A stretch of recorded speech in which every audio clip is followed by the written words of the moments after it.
கிழிந்தானை கீர்த்தமாய் பாடிப்போய் பிள்ளைகளும் எல்லாரும் பொறுக்கும் புக்காய் வெள்ளை கொண்டு விஜய குடும்பத்தும் சுடும் சும்மனுகால் போதிக்கின்றாய் சுடு கருங்கல் குடந்த நீராடாதே வழி கிழித்தீவும் பாவாய் தந்தாளால் கல்லும் கவிழ்ந்து கவிழ்ந்தீரும் எவ்வாவாய் ஆண்டாள் தீர்க்கத்தின்களை சரணம் రంగనాథులకు శరణు. ఇప్పటి వరకు 12 రోజులు తెల్లవారుజామున నుంచి ఈ చలికి తప్పుకుంటూ ఒక క్రమ పద్ధతిలో ఎంతో కమిట్మెంట్తో తెల్లవారుజామునే స్నానాలు ఆచరించి వస్తున్న భక్తులందరికీ కూడా ముందు శుభాకాంక్షలు చెప్తున్నాను.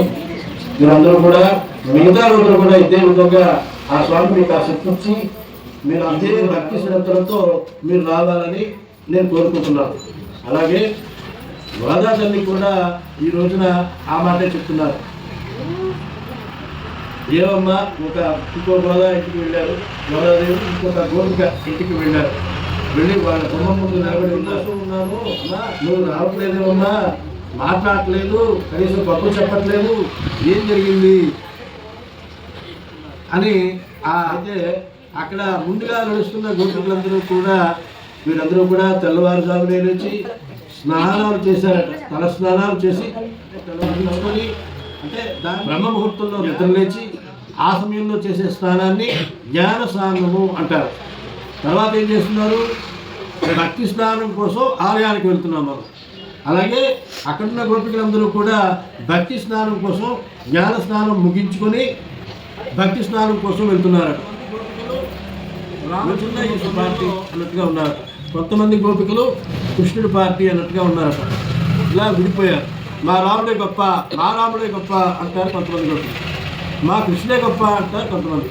ఏంటి మీ కృష్ణుడు ఏం చేశాడు అంటే అయితే మీ రాముడు ఏం చేశాడు అని అందరూ కూడా సరదాగా ప్రశ్నించుకుంటున్నారట. ఆ సమయంలో అక్కడున్న ఒక సీనియర్ గోపిక పెద్ద ఆవిడ ఆమె చెప్తున్నారట, మనం దెబ్బలాడుకోకూడదరా, మనంతా కూడా ఇప్పుడు మనం ఒక ఇంటికి వెళ్ళాం, ఆ అమ్మాయి కొద్దిగా మాట మార్చే తత్వం ఉన్న మనిషి. ఆ గోపిక మాట మీద కొద్దిగా నిలబడదు. ఎలా ఉంటుందంటే నేను వస్తుంది పదండి అంటుంది, రాదు, ఆ రోజు ఆబ్సెంట్.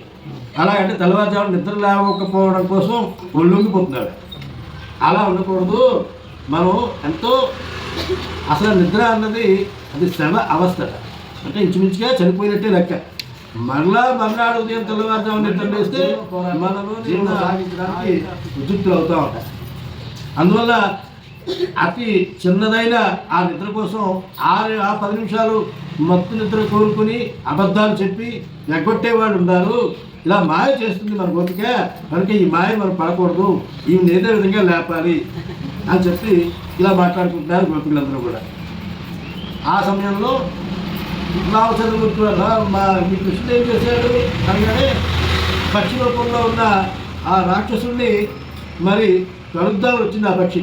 వెంటనే ఆ 2 దవడలు పట్టుకొని అదే అమాంతంగా కూడా తీసి చెప్పాడు మా కృష్ణుడు అని చెప్పి ఒక గోపిక చెప్తున్నారు. అందుకే మా కృష్ణుడు అంటే మా గొప్ప.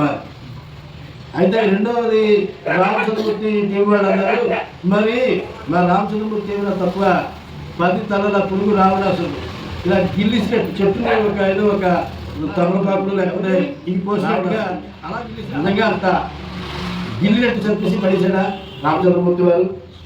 ఎన్నో అష్ట కష్టాలు పడి కరుడు దోషుడు అనే 2 రాక్షసులను చంపి 14,000 మంది రాక్షసులను చంపి ఆ తర్వాత అడవిలో ప్రయాణం చేస్తూ సీతమ్మ వారిని వెతుకుంటే సుగ్రీవుడు కనిపిస్తే సుగ్రీవుడు జరిగిన అన్యాయం కనుక్కొని నేను అభ్యర్థిస్తున్నాను, నిన్ను రాజు చేస్తున్నాను అని చెప్పి ఆంజనేయుడి ద్వారా సుగ్రీవుడికి అభ్యర్థించారు.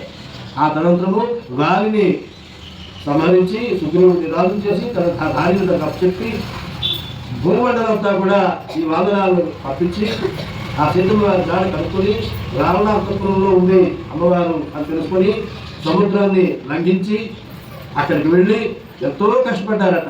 రామచంద్రమూర్తి వారు దుష్టుడైన రావణాసురుడిని చంపడం కోసమని చివరికి ఎంత చెయ్యి చచ్చిపోకుండా ఉన్నాడట రావణాసురుడు. ఆ తంత్రంలో మళ్ళీ అలా వచ్చేస్తున్నాయట. అప్పుడు వారి గురువుగారు వాల్మీకి మహర్షి వచ్చి ఆదిత్య ఉదయాన్ని భోజించగా మరణించిన తర్వాత అప్పుడు సీతమ్మ వారిని ఆ చెర నుంచి విడిపించి పెట్టారు శ్రీరామచంద్రమూర్తి వారు. అంత కష్టపడ్డారు. కానీ ఇక్కడే ఉంటారు, ఇల్లుకి వెళ్ళిందానే అంటే చాలా ఈజీగా అలా చెప్పినా పడిసినట్టే రామచంద్రమూర్తి రావణాసురుణ్ణి అని చెప్పి ఆ గోపికులందరూ కూడా చెప్తున్నారు. అయితే వీళ్ళందరూ కూడా మందిరానికి వెళ్ళిపోయి చెప్తున్నారు. నందులు మందిరానికి వెళ్ళిపోతున్నారు, దగ్గరలో ఉన్నారు. ఒక ఆమె ఉంటుంది ఇంకా, ఆమె చెప్తున్నారు, ఏమమ్మా తామర పువ్వు మీద వారిన 9 లాంటి కనులు కలిగిన దానా, నువ్వు చూడడానికే చాలా స్ఫురద్రూపం, ఎంతో ఆకర్షణీయంగా ఉంటావు. మరి నువ్వంటే ఆ స్వామివారికి అంత ప్రీతి, నువ్వు కూడా మన గోష్ఠిలో ఉండాలి కదా, ఎందుకమ్మా మాయ చేద్దాం అనుకుంటున్నావు? ఇంతసేపు నేను మాట్లాడుతున్నాను, ఏదో ఒకటి బదులు ఇవ్వాలి కదా, నేను వస్తావా రావా ఏదో ఒకటి చెప్పాలి కదా. నువ్వు ఇంతకీ నిన్న రాత్రి నుంచి స్వామివారు కనబడలేదనే విరహంతో బాధపడుతున్నావా? కృష్ణుని ఎప్పుడు చూడాలి ఎప్పుడు చూడాలి ఎప్పుడు చూడాలి అనే బాధలో ఉన్నావా? ఆ కృష్ణ పరమాత్మ దర్శనం చేసుకొని నీ విరహవేదనని తొలగించుకోవాలని అనుకోవట్లేదా? మేమందరం ఆ బాధలోనే ఉన్నాం. ఆయన భక్తి స్థానంలో ఆయన్ని చూసి దర్శనం చేసుకొని మా యొక్క భక్తిని ప్రకటిద్దామని అనుకుంటున్నాము అని చెప్పి ఈరోజు గోపిక ఆ విధంగా చెప్పడం జరిగింది. ఆండాల్ దివ్య తిరువడిగళి శరణం.